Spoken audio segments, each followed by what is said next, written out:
सिंदरी झारखंड के मुख्यमंत्री हेमंत सोरेन और भाकपा माले के राष्ट्रीय महासचिव दीपंकर भट्टाचार्य ने बलियापुर हवाई पट्टी मैदान में सिंदरी विधानसभा के इंडिया गठबंधन प्रत्याशी चंद्रदेव महतो उर्फ बबलू महतो के समर्थन में एक विशाल जनसभा को संबोधित किया। मुख्यमंत्री हेमंत सोरेन ने अपने भाषण की शुरुआत झारखंडी जोहार से करते हुए चंद्रदेव महतो के समर्थन में वोट की अपील की और भाजपा पर तीखा हमला बोला। उन्होंने कहा, झारखंड के गठन के समय जो उम्मीदें थीं, भाजपा ने उन्हें 20 साल पीछे ढकेल दिया है। कोरोना काल में मजदूरों को सड़कों पर छोड़ दिया गया, जबकि हमारी सरकार ने लोगों के लिए भोजन और सहायता पहुंचाई। हेमंत सोरेन ने सिंदरी के विधायक इंद्रजीत महतो पर तंज कसते हुए कहा कि उनकी बीमारी के चलते हमारी सरकार ने सरकारी खर्च पर उनकी विधायकी को बचाकर रखा है। उन्होंने राज्य की विभिन्न योजनाओं का जिक्र करते हुए कहा कि मया योजना के तहत सभी के खाते में राशि जमा हो रही है और बिजली बिल माफ हो गया है। सोरेन ने वादा किया कि अगले 5 सालों में सभी के खाते में 1-1 लाख रुपए पहुंचाए जाएंगे और सिंदरी को भाजपा के चंगुल से मुक्त कर विकास के पथ पर लाया जाएगा। मुख्यमंत्री ने ए.के. रॉय और विनोद बिहारी महतो जैसे झारखंडी नेताओं को याद करते हुए उनके सपनों का झारखंड बनाने का संकल्प भी दोहराया। भाकपा माले की ओर से जारी दन्नों का परिवर्तन पत्र मुख्यमंत्री हेमंत सोरेन के हाथों से लॉन्च किया गया।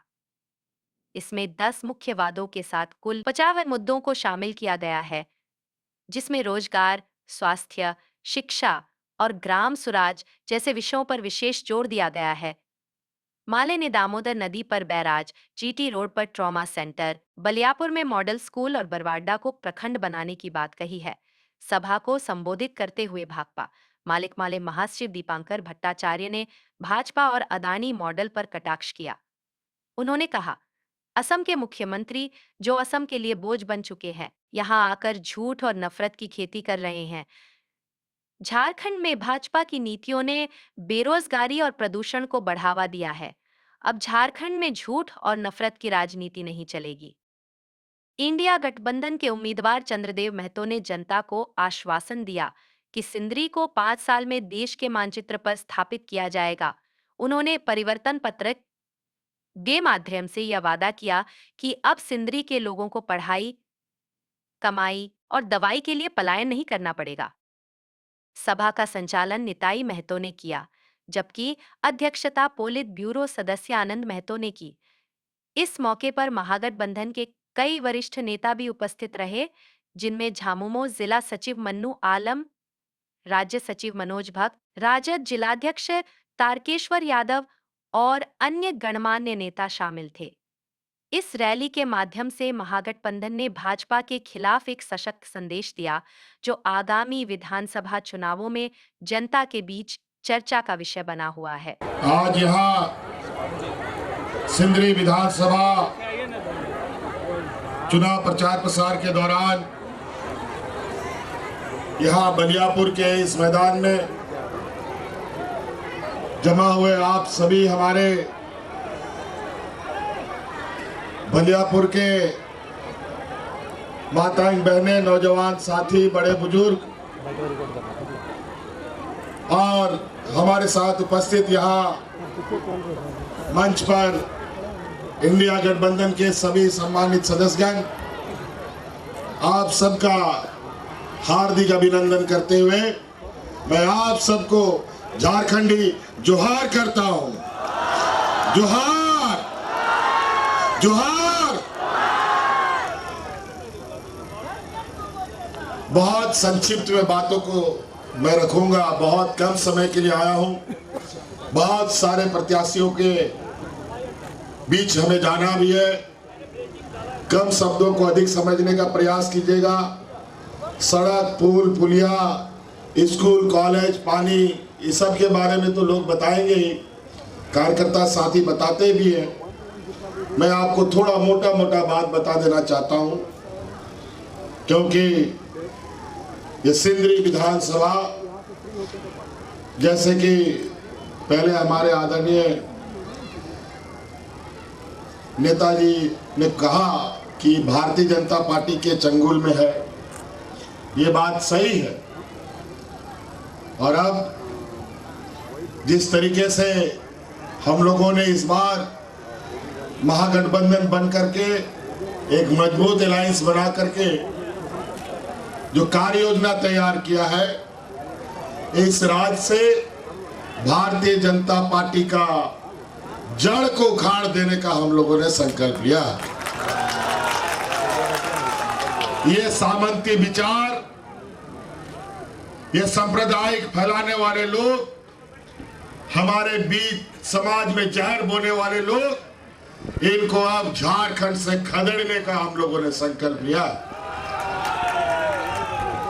ये आदिवासी, दलित, पिछड़ा, मजदूर, किसान विरोधी ये जमात, व्यापारियों की ये फौज अब झारखंड में नहीं चलेगा। और इसलिए नहीं चलेगा क्योंकि 20 सालों तक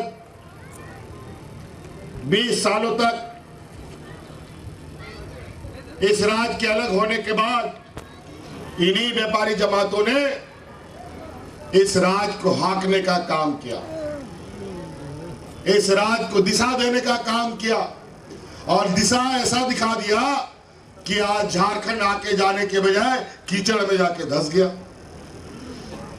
इनके 20 साल के कार्यकाल में लोग भूख से मरे, इनके 20 साल के कार्यकाल में किसानों ने आत्महत्या की, इनके 20 साल के कार्यकाल में झारखंड से लोग पलायन करने लगे। अब तो बात ये यहां तक बढ़ गई कि झारखंड तो छोड़ो, अब केंद्र में बैठने के बाद अब देश से भी पलायन कर रहे हैं लोग यहां से। ये हालत हो गया। ये व्यापारियों की जमात का चेहरा है। हम लोगों ने 5 साल पहली बार भारतीय जनता पार्टी एनडीए को सत्ता से बेदखल रखा। उनका छटपटाहट इन 5 सालों में जो देखने को मिला, ऐसा दर्द, इतना तकलीफ शायद उसको कभी नहीं मिला हो। 1 साल से यहां आसाम का मुख्यमंत्री घूम रहा है, चिड़ियों की तरह सुपारी लेकर के झारखंड की सरकार को कैसे गिराए। आए दिन षड्यंत्र रचते रहते हैं। यहां तक सरकार तो गिरा नहीं सके, लेकिन हमको जेल भेजने का षड्यंत्र जरूर उसमें सफल रहे। लेकिन जहां मैं समझता हूं गरीब गुरुआ का जिसके ऊपर आशीर्वाद हो, महिलाओं का आशीर्वाद हो, बूढ़े बुजुर्गों का आशीर्वाद हो, मजदूरों का आशीर्वाद हो, तो उसका कोई भी बाल बाका नहीं कर सकता। इन 5 सालों में जो हमने चुनौतियां देखी, 20 साल में कभी भी किसी सरकार ने इतनी चुनौतियां नहीं देखी।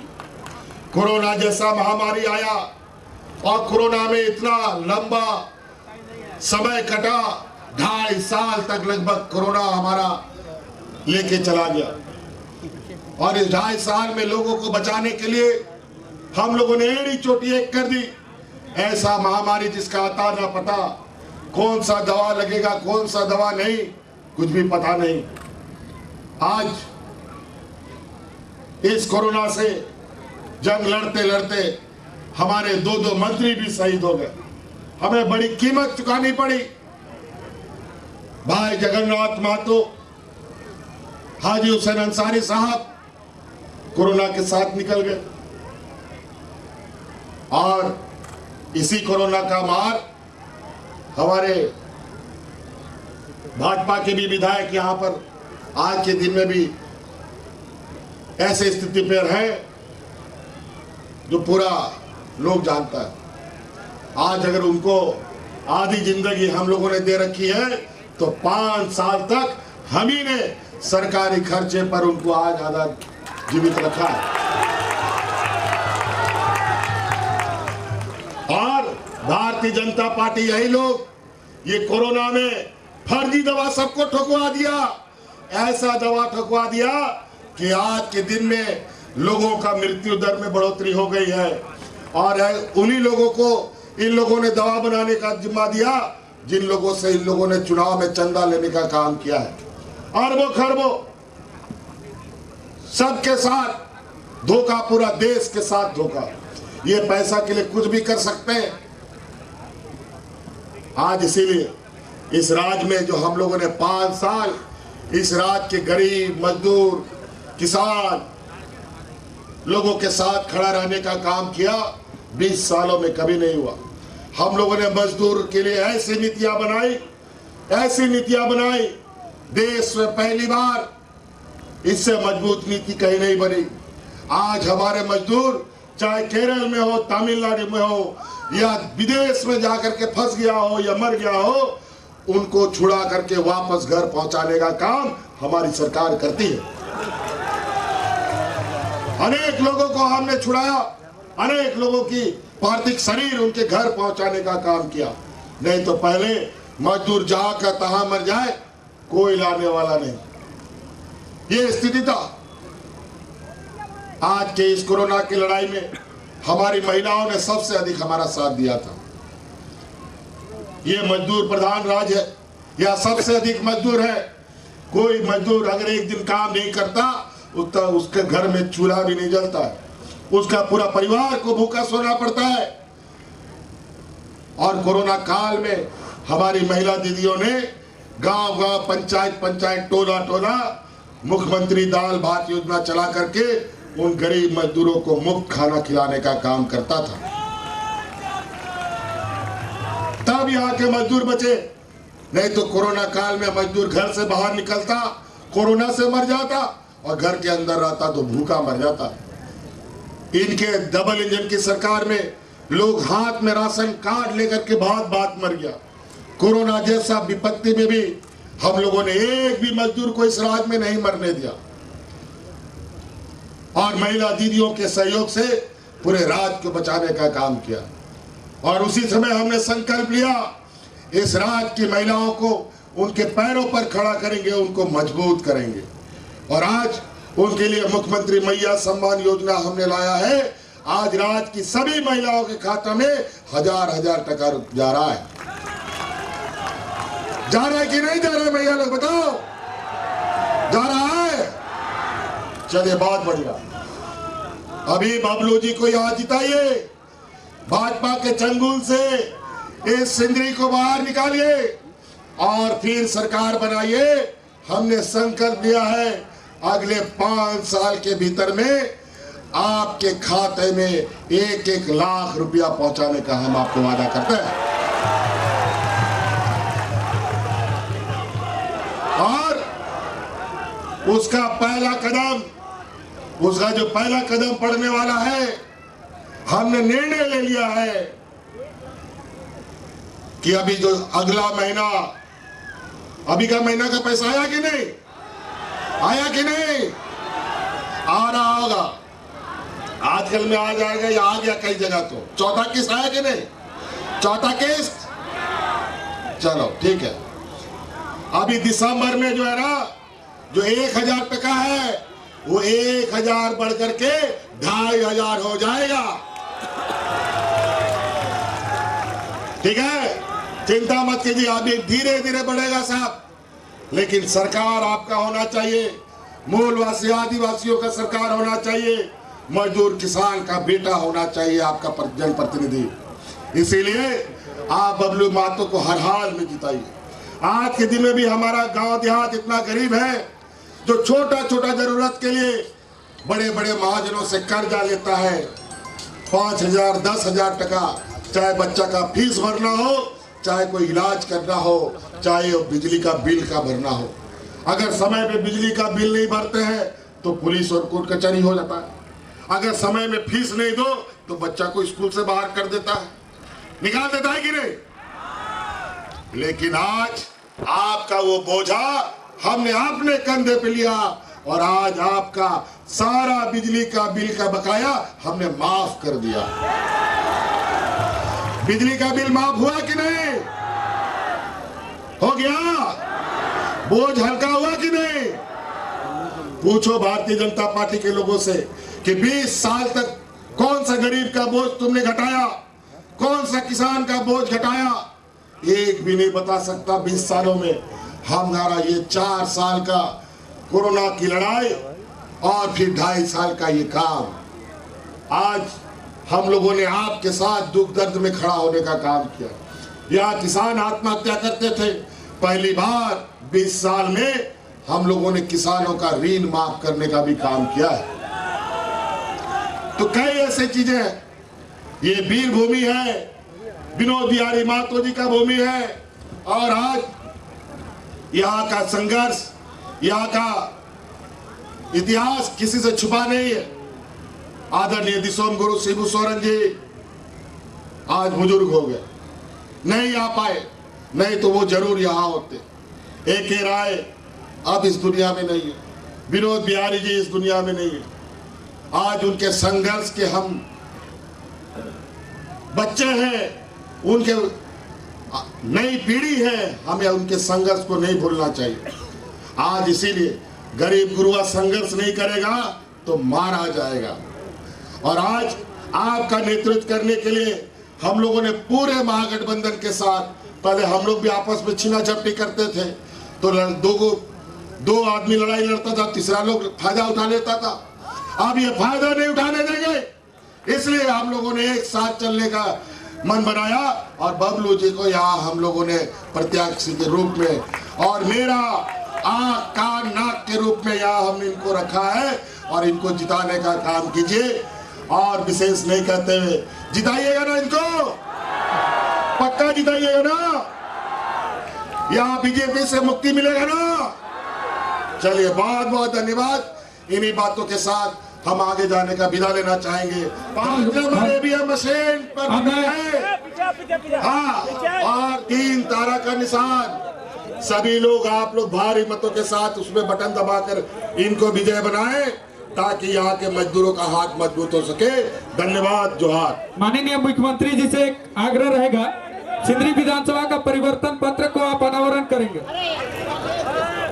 सब एक साथ हाथ उठाइए, कैमरा नीचे, प्रतीक हल्का सा नीचे कर लो ना।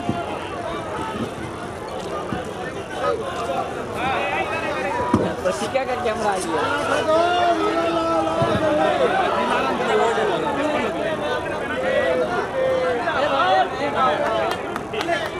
बाहर आ गया।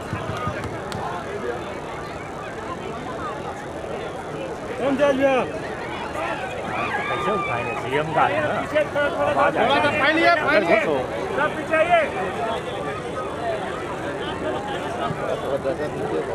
काहे रोकेगा, बोलेगा बॉस बोलो ना।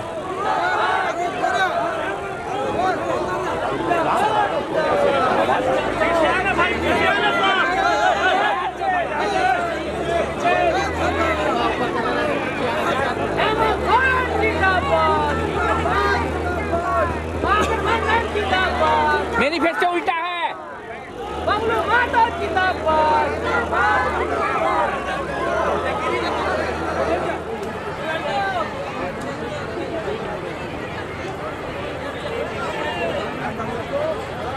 इस तरह से यहाँ के हेमंत सोरेन सरकार को प्रताड़ित किया गया, नेताओं को जेल भेजा गया और झारखंड को आज जो लूट का अड्डा बनाने की साजिश चल रही है, झारखंड के आधुनिकीकरण करने की साजिश चल रही है, इसके खिलाफ झारखंड एक मजबूत जनादेश देगा। फिर एक बार यहाँ महागठबंधन की सरकार बनेगी और भारतीय जनता पार्टी की जो साजिश है वो झारखंड से लेकर के पूरे देश में उसको करारी शिकस्त मिलेगी। और जहाँ तक सिंदरी की बात है, ऐतिहासिक क्षेत्र है। Comrade A.K. राय ने अपनी यात्रा शुरू की थी। विनोद बिहारी महतो जी यहाँ के विधायक रहे हैं, आनंद महतो जी कितने बार विधायक रहे हैं, लेकिन पिछले 25 साल से झारखंड बनने के बाद से ये इलाका झारखंड विरोधी ताकतों के हाथ में है। और इसीलिए झारखंड के आंदोलन के हिसाब से सिंदरी को आगे बढ़ाने के लिए, नौजवानों के लिए रोजगार, स्थानीय लोगों के लिए ज़्यादा से ज़्यादा रोजगार, यहाँ के तमाम शिक्षा हो, स्वास्थ्य हो, पर्यावरण हो, उस पर विशेष ध्यान देने के लिए जो बबलू जी ने आज परिवर्तन पत्र भी जारी किया, हम तो सिंदरी के तमाम मतदाताओं से आपके माध्यम से अपील करेंगे कि बबलू जी को मौका दें और इस रास्ते सिंदरी को और पूरे झारखंड के कोयलांचल को फिर एक बार इस निजीकरण के खतरे से लड़ने के लिए कोयला मजदूरों के सुरक्षित रोजगार हो, झारखंड के तमाम आदिवासियों को, मूलवासियों को, सबको रोजगार की सुरक्षा और सम्मान मिले, इसकी गारंटी करने के लिए भाकपा माले को, इंडिया गठबंधन को यहाँ से विजयी बनाएं। आपके माध्यम से सिंदरी वासियों से हमारी कोई मुद्दा बना रही। पहली बात ये घुसपैठ की जो बात कर रहे हैं, ये पूरा हवा खड़ा कर रहे हैं। अगर इस देश में कहीं भी कोई घुसपैठ अगर हो रहा है तो सीमा की सुरक्षा करने की जिम्मेदारी किसकी है? केंद्र सरकार की है।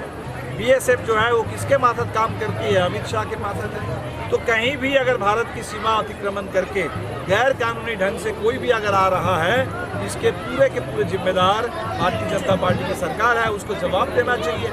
और उल्टे ही आरोप लगा रहे हैं, कह रहे हैं कि बांग्लादेश से घुसपैठ हो रहा है। और हम क्या देख रहे हैं? हम देख रहे हैं कि ऑस्ट्रेलिया से कोयला आ रहा है, झारखंड के किसान की ज़मीन गई, झारखंड का पानी गया, झारखंड के हिस्से में सिर्फ धुआं मिला और बिजली चली जाती थी यहाँ से बांग्लादेश में। पूरा का पूरा अदानी का ही प्रॉफिट है, कोयला में भी अदानी का प्रॉफिट, बिजली बेचने में भी अदानी का प्रॉफिट। ये तो अपने कारनामों को छुपाने के लिए, झारखंड के लोगों को गुमराह करने के लिए, यहाँ नफरत की खेती करने के लिए सीधी सीधी बात कर रहे हैं। झारखंड के लोग जागरूक लोग हैं, जानते हैं और इस बार के चुनाव में बिल्कुल इसके खिलाफ मजबूत लोग जनादेश देके सूचित करा देंगे। एक और आरोप लगाया अमित शाह कल यहाँ पर आया कि उनका कहना है कि दलितों और आदिवासियों को जो आरक्षण समाप्त कर मुसलमानों को देने का काम कर रही है। पहली बात तो झारखंड में जब बीजेपी की सरकार बनी, ओबीसी का आरक्षण घटाया गया कि नहीं घटाया गया?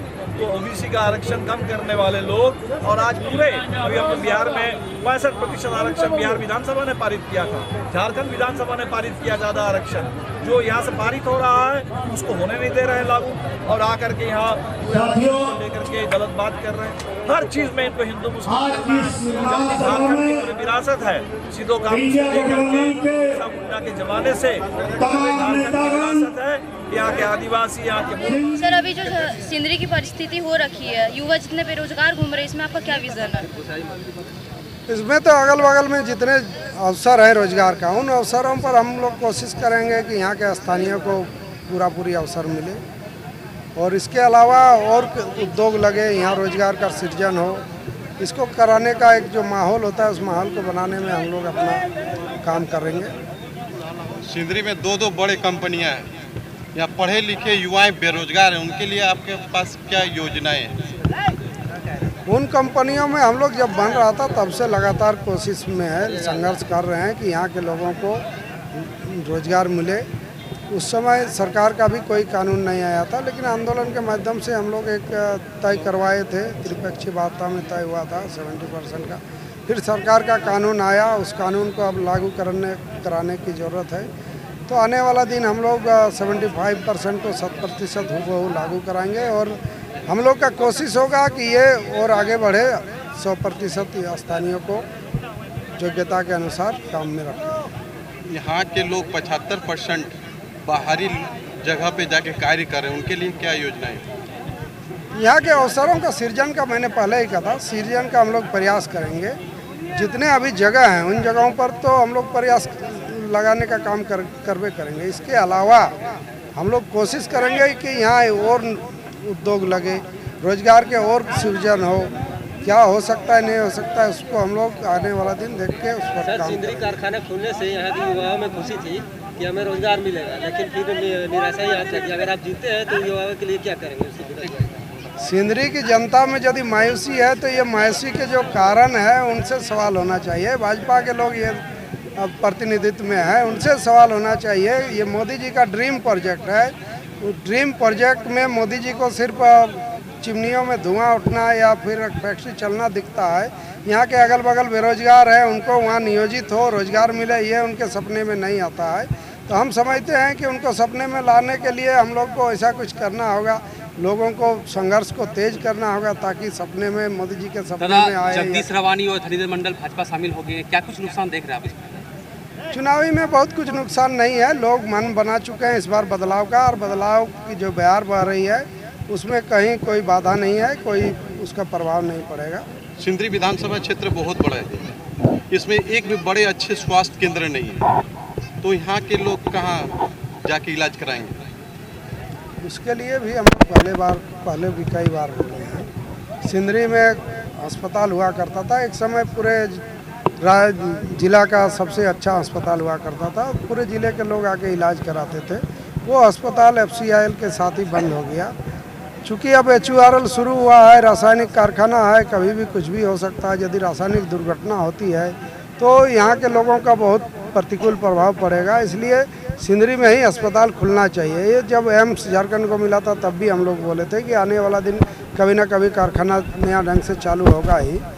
तो उस समय जो प्रतिनिधि थे उन लोगों ने ऐसा सार्थक हो सकता है प्रयास नहीं किया हो, लेकिन अभी भी समय नहीं गया है। हम लोग उसको करने का काम करेंगे कि यहाँ सिंदरी का कारखाना चालू हो। गोविंदपुर में आए दिन दुर्घटना हो रही है एनएच पर। उन दुर्घटनाओं को देखते हुए भी हम लोग वर्षों से मांग कर रहे हैं कि गोविंदपुर का जो पीएचसी है उसको अपग्रेड करके ट्रामा सेंटर बनाया जाए। तो ट्रामा सेंटर को बनाने की दिशा में भी हम लोग आने वाला समय काम करेंगे। सर, इस चुनाव में मैया सम्मान योजना कितना कारगर साबित हुई? ये तो अभी चुनावी सभा में मैया लोगों से आप लोग सुन चुके। मैया सम्मान योजना मास्टर स्ट्रोक है इस चुनाव का। और बप्पा योजना भी आएगा क्या? क्योंकि ज्यादा महिला से ज्यादा तो बुजुर्ग पुरुष लोग बेरोजगार है। एक एक करके सवाल ले, एक एक करके हम बोलिए। मैया सम्मान बोलिए, योजना इनका सवाल एक भी नहीं, इनका एक भी सवाल नहीं। सहानुभूति वाला वोट बैंक से आप कैसे निपटिएगा? तारा देवी का कोई सहानुभूति नहीं है। सहानुभूति यदि कुछ भी होता या पहले जो था वो माननीय विधायक इंद्रजीत महतो के प्रति सहानुभूति, और ये सहानुभूति झारखंड सरकार ने बखूबी दिखाया, निभाया। झारखंड सरकार ने ही जो नहीं था व्यवस्था विधायक के इलाज के लिए, वो व्यवस्था करके उनको अभी तक इलाज कराने का काम किया। आने वाला दिन हम लोग भी यदि होते हैं तो हम लोग भी कोशिश करेंगे कि इंद्रजीत महतो का बेहतर इलाज चालू रहे, नियमित चलते रहे। और इसके अलावा जहाँ तक दूसरे सहानुभूति का बात करें, जनताओं का बात करें, तो जनताओं को माने मेडिकल बुलेटिन और ये सब तो छोड़ दीजिए, उनका क्या स्थिति है उसके संबंध में कोई जानकारी नहीं। एक फ़ोटो भी शेयर नहीं होता था, अभी चुनाव आया तो फिर फ़ोटो शेयर होने लगा। तो सहानुभूति उसी दिन ख़त्म हो गया जब सैकड़ों लोग उनको मिलने हैदराबाद गए, मिलने नहीं दिया गया। तो अब वो स्थिति नहीं है। लेकिन जहाँ तक इलाज की बात है, इलाज को हम लोग अनवरत जारी रखने का सरकार से आग्रह करेंगे। विधवा पेंशन बंद है सर, क्या कहना चाहेंगे? ये तो इसमें केंद्र का भी अंशदान है। अभी चुनाव आचार संहिता है, चुनाव आचार संहिता होने के बाद ये निश्चित रूप से